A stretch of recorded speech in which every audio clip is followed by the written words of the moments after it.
Today our next topic is spina bifida. It is a malformation of spine in which posterior portion of laminae of the vertebra fail to close. मतलब ये क्या होता है, एक माल formation मतलब spine का proper development नहीं होता, इन विच क्या होता है जो स्पाइनल कॉर्ड है उसके अंदर जो पोस्टीरियर पोर्शन होता है लेमिनाई जिसको बोलते हैं, जो साइड आर्च ऑफ वर्टिब्रा, जो साइड आर्च होता है वर्टिब्रा का उसको बोलते हैं लेमिनाई पार्ट, जो पीछे होता है। ठीक है, इसमें क्या होता है उसका वर्टिब्रा को फेल टू क्लोज मतलब वर्टिब्रा क्लोज नहीं हो पाती आफ्टर, मतलब जो 28 डेज अबाउट आफ्टर कंसेप्शन, मतलब कंसेप्शन होने के 20 डेज आफ्टर भी क्लोज नहीं हो पाती, इसलिए इसको बोलते हैं स्पाइना बाइफिडा। कॉमन साइड किसमें होता है स्पाइनल लंबो सेक्रल, जो लंबर और सेक्रल एरिया होता है रीजन होता है उसके अंदर होता है स्पाइना बाइफिडा। अब देखो type of spina bifida, there are two type of spina bifida, मतलब दो टाइप होते हैं स्पाइना बाइफिडा, दो टाइप में डिफाइन किया गया है। ये जो आप डायग्राम देख रहे हैं इसमें बाइफिडा ओकल्टा है, मेनिसोसिली मतलब बाहर प्रोट्रूड हो रहा है, माइंगो मेनिसोसिली और बाहर प्रोट्रूड हो रहा है। अब देखो स्पाइना बाइफिडा ओकल्टा क्या होता है, ये क्या होता है spina bifida occulta most common type of neural tube defect. Neural tube defect का मोस्ट कॉमन टाइप होता है spina bifida occulta, a failure of vertebra to close without herniation of protein of many spinal, मतलब जो vertebra failure होती close नहीं हो पाती without herniation, मतलब बाहर प्रोटीन नहीं होता मेनिंजल और स्पाइनल कॉर्ड का, उसको बोलते हैं स्पाइना बाइफिडा ओकल्टा, मतलब कि जो वर्टिब्रा वो क्लोज नहीं हो पाती। आप देख रहे हो वर्टिब्रा क्लोज नहीं हो पा रही, बट इसमें क्या है हर्निएशन नहीं हुआ है, प्रोट्रूड नहीं हुआ मेनिंजेस और स्पाइनल कॉर्ड बाहर की तरफ। ठीक है, नेक्स्ट आता है spinal cord remain intact and meninges not export out of the skin surface, मतलब स्पाइनल कॉर्ड जहां पे रिमेन इंटेक्ट, जहां पे सही पोजीशन में रहती है और मेनिंजेस है वो बाहर एक्सपोज नहीं होती स्किन सरफेस के ऊपर। ठीक है, इसको बोलते हैं स्पाइना बाइफिडा ओकल्टा, मतलब इसमें सिर्फ इतना ही होता है कि स्पाइन है वर्टिब्रा है वो क्लोज नहीं हो पाती, फेलियर हो जाती, फेल हो जाती, क्लोज नहीं हो पाती प्रॉपर, वो होता है स्पाइना बाइफिडा ओकल्टा या most common type of neural tube defect. Next आता है स्पाइना बाइफिडा सिस्टिका। इसमें क्या होता है एक congenital defect in the wall of spinal canal, जो इसमें क्या होता है कंजेनाइटल जन्मजात को डिफेक्ट होता है wall of the spinal canal की जो वॉल है उसके अंदर, cause by lack of union between the laminae of vertebra, जिसमें क्या होता है लेक ऑफ यूनियन, प्रॉपर वो क्या एक दूसरे से अटैच नहीं रहती वर्टिब्रा, एंड जिसमें क्या होता है next spinal cord and its covering meninges produce through the defect and look like a sac, मतलब स्पाइनल कॉर्ड है और जो इसकी कवरिंग है मेनिंजेस वो क्या होती है बाहर निकल जाती है डिफेक्ट से एंड लुक लाइक ए सेक के टाइप में, जैसे आप देख सकते हो इसके डायग्राम के ऊपर दिखाया जा रहा है। नेक्स्ट है spina bifida cystica are divided in two type, मतलब टू टाइप के अंदर डिवाइड करते हैं। अब देखो इसमें नॉर्मल सही है कि स्पाइना बाइफिडा ओकल्टा उसमें तो क्या होता है वो क्लोज नहीं हो पाती और जो मेनिंजेस है वो जो और स्पाइनल कॉर्ड है वो इंटेक्ट रहती है, अंदर ही रहती है, बाहर नहीं निकल पाती, और बाइफिडा सिस्टिका में क्या होता है वो सेक बना लेती है और बाहर की तरफ प्रोट्रूड हो जाती है। नेक्स्ट है इसमें फर्स्ट है मेनिंगोसिली। मेनिंगोसिली क्या होता है congenital herniation in which the only meninges which CSF produce through a defect in the skull और स्पाइनल कॉलम, मतलब कि मेनिंगोसिली क्या होता है तो कंजेनाइटल हर्निया है, मतलब प्रोट्रूड होता है, जो ओनली मेनिंजेस है वो के साथ सेरिब्रल स्पाइनल फ्लूइड के साथ डिफेक्ट में से बाहर निकल आती है स्कल और स्पाइनल कॉलम में से। ठीक है, कि ओनली जो मेनिंजेस है जो सीएसएफ के साथ बाहर निकल आती है उसको बोलते हैं मेनिंगोसिली। नेक्स्ट आता है spinal cord not involve so neural defect are absent, इसमें क्या होता है स्पाइनल कॉर्ड इन्वॉल्व नहीं होती, अगर स्पाइनल कॉर्ड इन्वॉल्व नहीं होती तो न्यूरोलॉजिकल डिफेक्ट भी एब्सेंट होता है, अगर स्पाइनल कॉर्ड इन्वॉल्व होती है तो न्यूरोलॉजिकल डिफेक्ट प्रेजेंट होता है। फिर आता है मेनिंजो माइलोसिली और मेनिंजोसिली, इसमें क्या होता है hernia of spinal cord and meninges, इसमें क्या होता है दोनों ही बाहर आ जाती है स्पाइनल कॉर्ड और मेनिंजेस सेक के थ्रू इसमें। ठीक है, नेक्स्ट है it is a common type of open spinal neural tube defect. ये क्या होता है ओपन न्यूरल ट्यूब डिफेक्ट का एक टाइप होता है विच इज 5 और मोर टाइम कॉमन इन मेनिंगोसिली, जो क्या होता है मेनिंगोसिली से 4 या 5 टाइम क्या होता है ज्यादा कॉमन होता है। नेक्स्ट है sac contain meninges CSF nerve root and spinal cord which cover by thin membrane, मतलब इसमें क्या होता है मेनिंगोमायोसिली सेक है वो कंटेन होता है, जो सेक आप बाहर निकला सेक के रूप में, उसमें क्या होता है मेनिंजेस होती है, सीएसएफ होता है, नर्व जो रूट होता है नर्व एंडिंग की, स्पाइनल कॉर्ड होती है जो कवर होती है थिन पतली मेम्ब्रेन से कवर होती है। फिर है न्यूरोलॉजिकल डिफेक्ट प्रेजेंट है क्योंकि इसमें स्पाइनल कॉर्ड इन्वॉल्व है। फिर है डिफेक्ट यूजुअली फाउंड इन लंबो सेक्रल रीजन, ये जिसमें फाउंड होता है मेनली लंबार और सेक्रल एरिया के अंदर 70% फाउंड होता है। अब देखो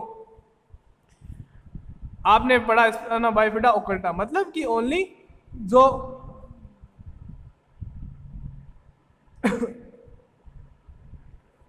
स्पाइना बाइफिडा ओकल्टा पढ़ लिया, मेनिंगो माइसिली पढ़ लिया, और जो माइलोसिली है इसमें क्या होता है ओकल्टा के अंदर तो ओनली कि आप पढ़ रहे हो कि जैसे फेलियर हो जाती है, वर्टिब्रा क्लोज नहीं हो पाती, ठीक है। जबकि मेनिंगो सिली के अंदर क्या होता है कि जो मेनिंग वो सीएम के साथ बाहर निकल जाती है, और माइंगो माइसिली के अंदर स्पाइनल कॉर्ड भी इन्वॉल्व होती है, ठीक है। तो इसलिए मेनिंगो माइसिली क्या है, वो मोस्ट सीवियर फॉर्म है स्पाइना बाइफिडा की। नेक्स्ट है clinical, approximately 90% of with severe spina bifida develop hydrocephalus due to associated arachnoid syndrome. मतलब अप्रोक्सीमेटली 90% है इन्फेंट है, तो बच्चे हैं वो किसके साथ शिकार होते हैं, सीवियर स्पाइना बाइफिडा के साथ डेवलप करते हैं हाइड्रोसिपिलस की जो सिपुलन पार्ट है उसके अंदर फ्लूइड का एक्यूमुलेशन होना, उसको बोलते हैं hidrosis due to arachnoid सेरिमाल syndrome होता है, ठीक है। उसकी वजह से सीवियर स्पाइना बाइफिडा डेवलप कर लेता है हाइड्रोसिफिलस। नेक्स्ट है विजिबल स्पाइनल, आपको क्या होगा क्लिनिकल जो स्पाइनल डिफेक्ट है वो विजिबल होगा, फ्लैसिड पैरालिसिस और लेग है वो पैरालिसिस, लेग वर्क नहीं कर पाएंगे, अल्टर्ड ब्लैडर प्रॉब्लम। अब स्पाइनल को लंबोसेक्रल एरिया डिफेक्ट है तो उसमें क्या होगा कि जो आपके ब्लाउल और ब्लैडर का जो नर्व एंडिंग है वो प्रॉपर फंक्शन रिलैक्सेशन नहीं होगा, तो फंक्शन भी क्या अल्टर्ड होंगे। नेक्स्ट है development delay and speech and motility. अब डेवलपमेंट डिले किस में होगा, स्पीच में, और जो मोटिलिटी आपके जो मोबिलिटी है जो चलने की प्रोसेस उसमें डिले आएगा। तो ये थे साइन एंड सिम्टम। नेक्स्ट आता है सर्जिकल मैनेजमेंट। क्या होता है laminectomy, the excision of vertebral posterior arch, जो पोस्टीरियर आर्च तो उसको एक्सीजन करते हैं, कट करते हैं, एंड यूजुअली रिमूव लीजन और हर्निटेड डिस्क होती है जो केनाल होती है, और जो लीजन होता है उसको क्या करते हैं रिमूव करते हैं लेमिनेक्टोमी। फिर आता है closure of the open lesion, जो लीजन ओपन है उसको क्या करते हैं क्लोज करते हैं, ये सर्जिकल मैनेजमेंट। फिर आता है nursing management, monitor ICP and head. अब इंट्राक्रेनियल प्रेशर को मॉनिटर करोगे, हेड सर्कमफ्रेंस क्यों मेजर करोगे कि पेशेंट में क्या है हाइड्रोसिफिलिस के साथ एसोसिएट होता है, इसलिए आपको हेड सर्कमफ्रेंस मेजर करना है। फिर है cover the sac with sterile cover moistened by normal saline and non dressing. मतलब आपको क्या करना है, तो सेक प्रोट्यूड हो रहा है बाहर की तरफ, उसमें क्या करना है आपको स्टाइल कवर करना है, मोइस्टेड मोइस्ट नॉर्मल साइन और अदरेंट ड्रेसिंग से कवर कर देना है। फिर है change the dressing frequently 24 hourly, मतलब आपको ड्रेसिंग है एवरी 2 to 4 आवरली चेंज करते रहना है। नेक्स्ट है keep the newborn in prone position to avoid pressure trauma on sac, मतलब कीप करने न्यूबॉर्न को प्रोन पोजीशन रखें ताकि कोई भी प्रेशर और ट्रोमा ना लगे उस एरिया के अंदर। फिर है यूज एसेप्टिक टेक्निक टू, आपको क्या करना है जो भी प्रोसीजर कर रहे हो आपको एसेप्टिक टेक्निक यूज करनी है, जिससे क्या होगा अवॉइड इन्फेक्शन कॉन्टेक्ट में ना आए, ठीक है। नेक्स्ट है frequently check the sac for any leakage, आपको फ्रीक्वेंटली चेक करता रहना है सेक से कोई लीकेज तो नहीं हो रहा, मान लो सीएसएफ है या कोई अदर पस वगैरह फॉर्मेशन लीकेज नहीं हो रहा। नेक्स्ट है monitor early sign of infection, early sign like temperature बढ़ना, इरिटेबल होना, नक्कल रिजिडिटी होना, मतलब जो आपकी जो मसल्स है उनमें रिजिडिटी हार्डनेस होना, तो आपको क्या है इनके लिए आपको मॉनिटर करना अर्ली साइन में, जैसे टेम्परेचर बढ़ रहा है, इरिटेबिलिटी बढ़ रहा है और नक्कल रिजिडिटी होना, ठीक है। ये था आपका स्पाइना बाइफिडा। फिर आता है हेड इंजरी। हेड इंजरी क्या होता है, इंजरी टू स्काल्प मेनिंजेस और ब्रेन, मतलब हेड इंजरी को किस में काउंट करते हैं, स्कल एरिया है जो आपका स्काल्प एरिया है पीछे का, मेनिंजेस है और ब्रेन है, अगर ये एरिया के अंदर इंजरी होती है इसको अपन काउंट करते हैं हेड इंजरी में। फिर आता है कोजेज, बर्थ ट्रोमा, या तो बर्थ ट्रोमा, ठीक है, बच्चा अगर वेट ज़्यादा है, ठीक है, लार्ज फॉर गेस्टेशनल एज है तो आप बर्थ ट्रोमा हो सकता है, एक्सीडेंट वगैरह, उससे क्या हो सकता है हेड इंजरी के चांस रहते हैं। अब क्लिनिकल मैनिफेस्टेशन क्या होता है, दो इंक्रीज होते हैं आईसीपी की वजह से, ठीक है, क्योंकि अगर हेड ट्रोमा होगा तो क्या होगा कि आईसी आपका जो नॉर्मल इंट्राक्रेनियल प्रेशर है वो बढ़ेगा। इन्फेंट बल्जिंग फोंटानेल, अब बल्जिंग फोंटानेल क्या होता है, फर्स्ट साइन होता है आईसीपी बढ़ने का, और इनकी हेड सर्कमफ्रेंस फ्लूइड वगैरह कलेक्ट हो गया तो हेड सर्कमफ्रेंस बढ़ जाता है, उसको काउंट करते हैं हेड इंजरी के अंदर।